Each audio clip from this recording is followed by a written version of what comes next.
Continuando a extrair aplicações aqui desse trecho de Gálatas capítulo 1, versículos 1 a 5, nós paramos na última aula, aqui no versículo 2, quando o apóstolo fala: "E todos os irmãos meus companheiros, às igrejas da Galácia." E falamos ali de como o apóstolo se preocupava tanto com as igrejas, a ponto de escrever cartas para elas. Infelizmente não vemos o mesmo acompanhamento da parte das lideranças das igrejas que frequentamos hoje. Outra coisa interessante que chama a atenção nesse versículo 2, só a título de curiosidade, é que aqui ele fala: "E todos os irmãos meus companheiros." E não sei se vocês lembram, aqueles que acompanharam as aulas desde o começo, que eu não soube dizer naquele momento, ou melhor, não quis dizer, quem seriam esses companheiros do apóstolo, quem estava com ele quando ele escreveu a carta. Mas quem viu aqui o vídeo sobre as igrejas da Galácia, percebeu que quando Paulo escreveu esta epístola, ele estava lá na igreja de Antioquia da Síria. Ele tinha feito a primeira viagem missionária e voltou para o lugar de onde ele saiu, isto é, a igreja de Antioquia da Síria.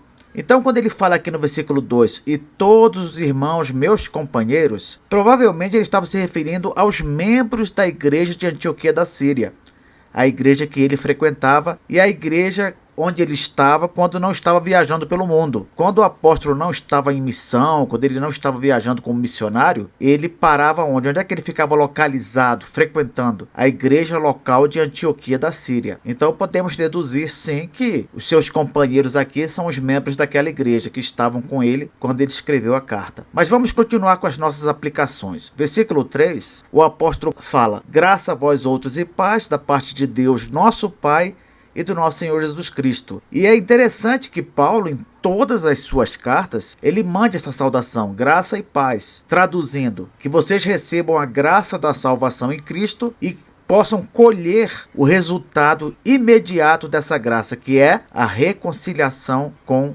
o Pai, a reconciliação com Deus. Quando uma pessoa neste mundo recebe esta graça de ser salvo em Jesus, ela, ao mesmo tempo, obtém a reconciliação com Deus, volta a ter um relacionamento direto com Deus, aquele relacionamento que se perdeu lá no Éden quando Adão caiu em pecado. Será que esse desejo do apóstolo não deveria ser um desejo nosso também? Quantas vezes que Deus nos dá a oportunidade de falarmos, mencionarmos Jesus, oferecermos a salvação que há em Cristo, para que a pessoa também possa ter a chance de obter essa graça na sua vida e passar a ter um relacionamento próximo com Deus? Já pensou nisso? Quantas oportunidades que acontecem na nossa família mesmo, com aquelas pessoas que não querem saber de Deus, com os nossos colegas de trabalho, com as pessoas com quem nos encontramos todos os dias. Muitas vezes Deus abre portas e isso até às vezes nos impressiona.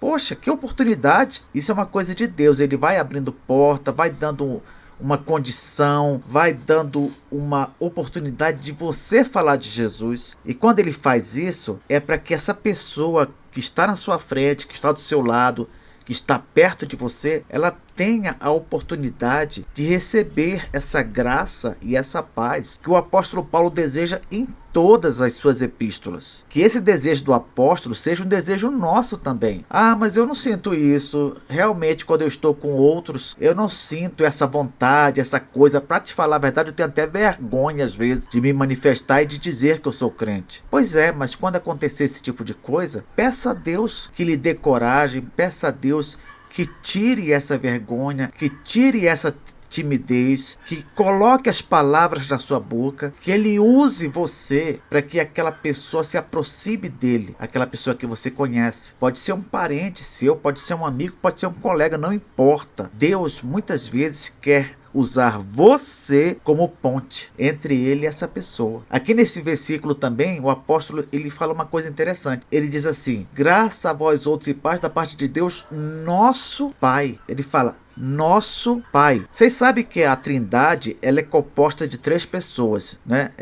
O Deus triuno, aquele Deus que nós cremos, da Bíblia, ele é um ser em quem subsistem 3 pessoas nele: o Pai, o Filho e o Espírito Santo. A gente chama Deus Pai, Deus Filho e Deus Espírito Santo. Mas o apóstolo Paulo, ele não fala simplesmente aqui Deus Pai, não, ele fala Deus nosso Pai. Por que isso? No versículo 4, ele diz de novo: nosso Deus e Pai. Em vez de chamar Deus Pai, não, ele fala nosso Deus e Pai. Por que ele faz isso? Ele faz isso porque eis uma verdade que nós não podemos perder de vista nunca. Deus Pai não é simplesmente um nome para a primeira pessoa da Trindade. Não. Deus Pai é realmente nosso Pai. Ele é realmente nosso Pai. E por que é importante saber isso? Porque quando você olha para Deus como um Pai, muitas coisas que você pensa acabam mudando. Por exemplo,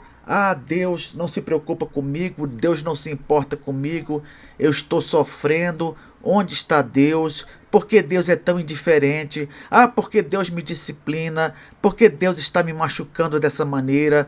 Poxa, Deus não tem dó de mim? Deus não se preocupa comigo? Se você for pai, você sabe muito bem que nós, que somos pais, muitas vezes nós fazemos aquilo que não queremos e que não gostamos para que os nossos filhos sejam beneficiados. Muitas vezes colocamos nossos filhas de castigo, nós muitas vezes disciplinamos até fisicamente, nós privamos de certas coisas. Para ele, para o nosso filho, para nossa filha, nós parecemos maus nessa hora, parece que a gente não tem amor de verdade, mas nós sabemos que é o contrário, nós fazemos aquilo exatamente porque amamos. Deus, sendo nosso Pai, Ele não quer que nós tenhamos dúvida com respeito ao seu amor por nós. É por isso que lá em Hebreus capítulo 12, ele fala que ele disciplina a todo filho que ele ama. Todo filho que ele tem, ele disciplina. Porque ele esclarece lá, porque o filho que não recebe disciplina, que não é corrigido, é como se fosse um bastardo, é como se fosse um filho sem pai. Deus é nosso Pai, Ele nos ama, Ele quer o melhor para nós. E por causa disso, muitas vezes Ele faz coisas que nós não entendemos, coisas que nos aborrecem, coisas que nos magoam, mas não podemos perder de vista. Ele faz isso porque nos ama, porque é nosso Pai. Lá em João capítulo 1, diz assim, que a todos quantos o receberam, receberam a quem? Receberam a Jesus. Deu-lhes o poder de serem feitos filhos de Deus, a saber, os que creem no seu nome. Quem recebe a Jesus, quem crê em Jesus, é automaticamente adotado na família de Deus. Passa a ser visto por Deus não como uma mera criatura, como um membro da sua criação, mas como seu filho adotivo. E todo aquele que adota uma criança, adota para amá-la como se fosse seu filho de sangue. E com Deus não é diferente. Então, toda vez que estivermos lendo a palavra de Deus e observarmos ali uma atitude da parte de Deus que aparentemente dá a ideia de que ele é indiferente, de que ele não se importa, olhe melhor e você vai ver que Deus tem um propósito santo e perfeito para a vida da pessoa. Isso é assim nas histórias da Bíblia e é assim na nossa história também. O apóstolo continua aqui no versículo 4. O qual, porque no versículo 3 ele citou Jesus, o qual se entregou a si mesmo pelos nossos pecados para nos desarraigar deste mundo perverso, segundo a vontade de nosso Deus e Pai. Veja só, Cristo, ele morreu por pecadores. Ele morreu por pessoas que não se importavam com Deus, que na verdade eram inimigas de Deus. E por que ele fez isso? Ele fez isso não apenas para que a gente desfrute de uma vida futura no céu. Jesus morreu por mim para eu morar no céu, para eu viver eternamente no céu, ou para eu viver na nova terra, quando esse mundo aqui for purificado da maldade, do pecado. Não. Olha o propósito pelo qual Jesus morreu, para nos desarraigar deste mundo perverso. O maior objetivo do sacrifício de Cristo foi realmente nos livrar da escravidão do pecado e de uma vida que nos mantinha afastados dele. Esse é o maior objetivo. Não é simplesmente nos levar para o céu. Tanto é verdade que a maioria de nós, quando se achega a Jesus, não vai imediatamente para o céu. Não vai. A vida eterna não é simplesmente, eu aceitei Jesus, eu vou para o céu. Não. A vida eterna, ela começa quando a gente se reconcilia com Deus. É nesse momento que começa a vida eterna.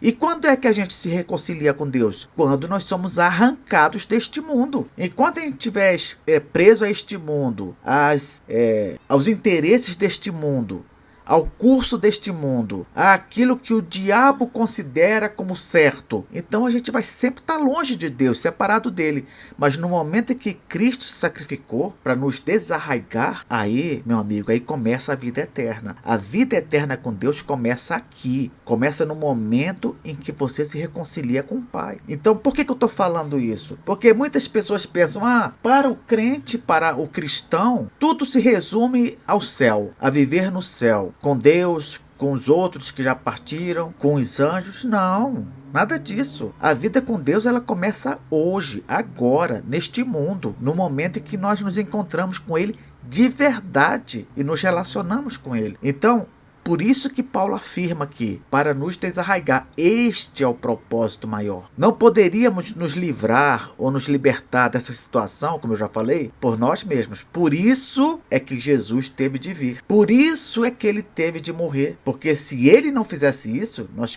continuaríamos presos a este mundo como uma árvore está presa ao chão. Esse ato de amor não pode ser desprezado. Aqui no mundo, o máximo que você vai encontrar é alguém fazendo um sacrifício por uma pessoa que ama. Isso é o máximo.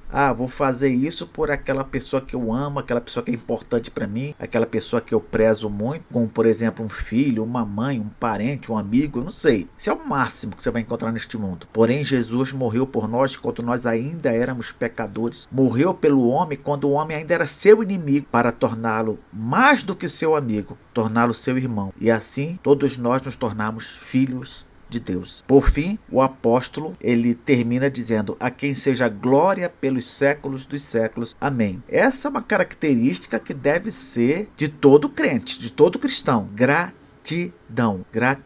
Reconhecer que tudo aquilo que nós temos e obtemos vem de Deus. As pessoas pensam que, às vezes, que um cristão, ele faz boas obras, ele age de forma boa com o seu próximo, porque ele quer ser salvo fazendo isso. Não. No cristianismo, nós não acreditamos que uma pessoa possa ser salva fazendo boas obras. Não cremos nisso. Mesmo porque, quando nós não cremos em Jesus, as nossas obras, por mais boas, por melhores que pareçam, elas não passam de trapos de imundície. É isso que o profeta Isaías diz lá no seu livro, capítulo 64, versículo 6.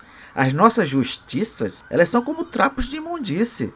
Por que ele fala isso? Porque estão todas manchadas pelo pecado. De que vale para Deus atos aparentemente bons se esses atos estão sujos pelo pecado? Os únicos atos que Deus aceita são aqueles feitos por Cristo. Por isso também é que Jesus teve de servir a Deus no nosso lugar, de forma perfeita, porque não poderíamos fazer isso. Então, quando a gente percebe essas coisas, que a salvação foi dada de graça, que a salvação foi obtida por meio de Jesus, por aquilo que ele fez, não o que nós fizemos, mas o que ele fez, pelo sacrifício no nosso lugar, qual é a nossa reação? É gratidão, é amor, é obediência, porque nós fomos salvos. Não para sermos salvos, veja a diferença, mas porque nós fomos salvos. O fruto, o bom fruto que nós damos neste mundo deve ser resultado de gratidão e amor. Mas o apóstolo Paulo, ele foi grato pelo que Jesus fez por ele, ele demonstrou amor, obedeceu, mas sofreu muito. Ficou 40 anos sofrendo perseguição, apanhando e no final foi morto. Sim, é verdade, isso aconteceu. Só que Paulo morreu há mais de 2000 anos, isto é, há mais de 2000 anos que ele está gozando da companhia de Cristo e daqueles outros cristãos que já partiram. Será que os 40 anos de sofrimento que ele teve podem se comparar com esses 2000 anos de alegria e gozo ao lado de seu Senhor? Nos vemos então na próxima aula.